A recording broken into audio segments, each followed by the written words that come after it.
আজও রেহাই নেই। টানা 5 দিন ঝড় বৃষ্টি চলবে বাংলার এই জেলাগুলিতে। জারি হলো কমলা সতর্কতা।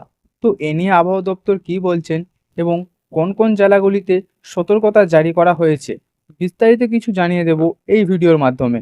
আপনাদের যদি ভিডিওটি ভালো লেগে থাকে, অবশ্যই ভিডিওটিকে একটি লাইক করবেন এবং চ্যানেলটিকে সাবস্ক্রাইব করে আমাদের পাশে থাকবেন। আশঙ্কার মতোই রবিবার রাতে শহর থেকে জেলা তছনছ করেছে শক্তিশালী রেমাল।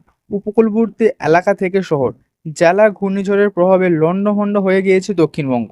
রেমালের জেরে এখন পর্যন্ত 6 জনের মৃত্যুর খবর সামনে এসেছে। রাত থেকে শুরু করে এখনো পর্যন্ত অবিরাম বৃষ্টিতে ভিজছে দক্ষিণবঙ্গ। কলকাতা শহর কোথাও হাঁটু ছুঁই জল, তো কোথাও কোমর ছুঁই ছুঁই।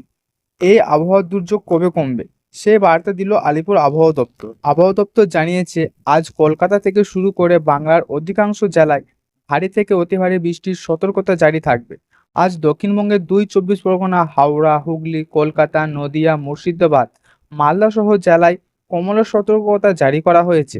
পাশাপাশি আজ ভারী বৃষ্টির সম্ভাবনা রয়েছে মেদিনীপুর, বীরভূম, বর্ধমান, কালিম্পংয়ে, যার জেরে এসব জেলায় জারি হয়েছে হলুদ সতর্কতা। বুধবার পর্যন্ত দক্ষিণবঙ্গের জেলাগুলিতে হালকা বৃষ্টি জারি থাকতে পারে। মঙ্গলবার থেকে দক্ষিণবঙ্গে বৃষ্টি কমবে, বাড়বে উত্তরবঙ্গে। আগামীকাল কমলা সতর্কতা জারি করা হয়েছে উত্তরবঙ্গে, জলপাইগুড়ি, আলিপুরদুয়ার, কোচবিহার, দার্জিলিং, কালিম্পংয়ে। সোমবারও দিনভর মেঘলা ছিল উত্তরবঙ্গের আকাশ।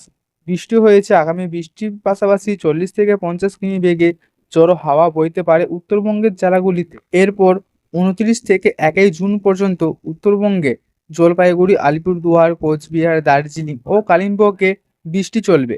কোচবিহার, জলপাইগুড়ি এবং আলিপুরদুয়ার জেলায় 1 বা 2 জায়গায় অন্তত ভারী বৃষ্টির সম্ভাবনা রয়েছে। দিনাজপুর ও মালদায় বিক্ষিপ্ত বৃষ্টি জারি থাকবে।